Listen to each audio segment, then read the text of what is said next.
қазіргі кезде штаб өте оперативті жұмыс істеп жатыр.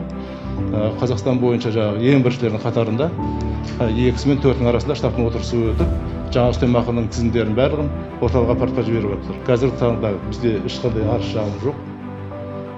Одан кейін екінші айтатын нәрсе бұл медицина қызметкерлері тек қана өздерінің денсаулығын ғана емес, өмірінде қиып жұмыс істеп жатыр.